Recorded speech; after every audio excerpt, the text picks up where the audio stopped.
Hello, my name is Nathan Holquist. I work at Tinker Air Force Base.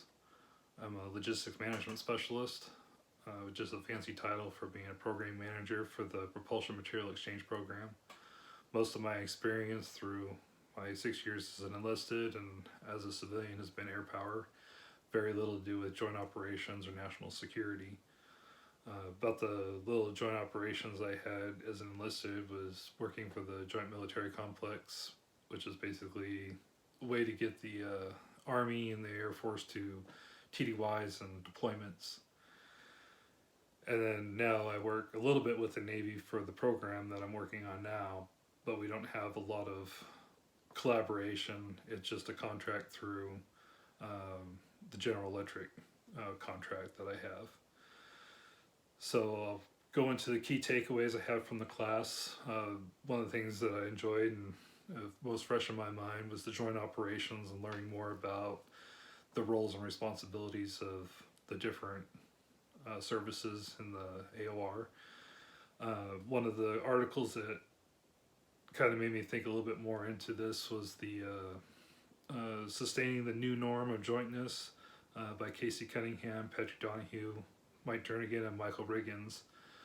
They wrote an article basically talking about how the history of problems such as the failed rescue of the 53 Americans in Iran back in 1980 and the failed 1983 invasion of Grenada brought us into the Goldwater-Nichols Department of Defense Reorganization Act of 1986, and which created the requirements for joint education, qualification, and cooperation.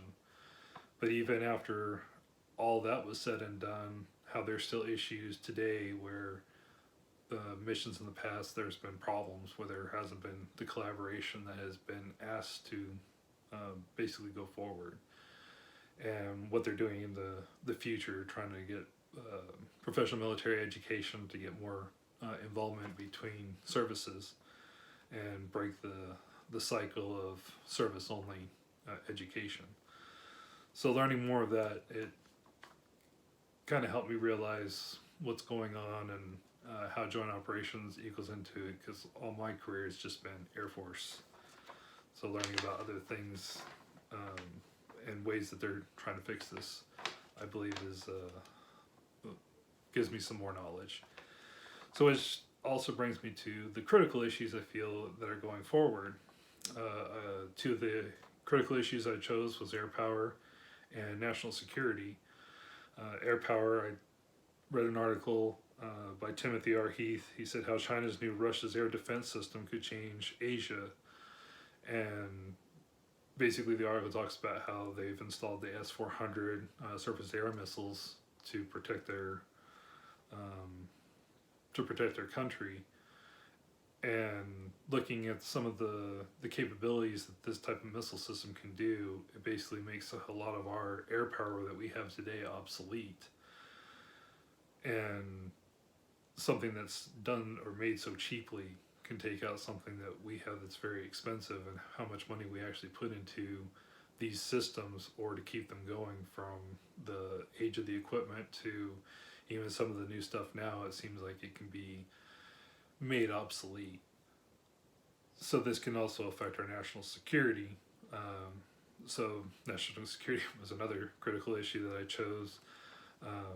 Listening to Michael Walzer, he did a video talking about the just war theory, the justice and the conduct of war, and then the justice of the war or during the war, and then the justice after war, post-bellum, which is what got me thinking.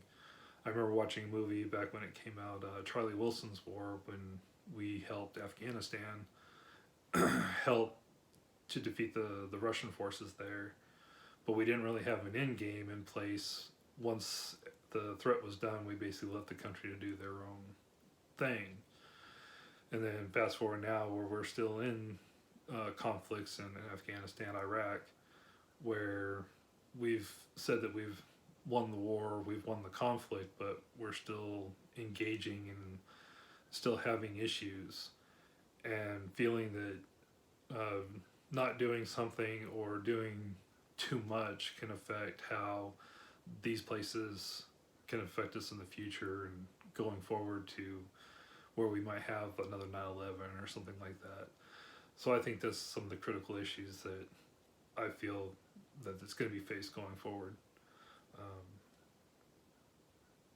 Hopefully they got a little bit of insight about me and how I'm thinking and what I've learned from the classes. And thank you for your time.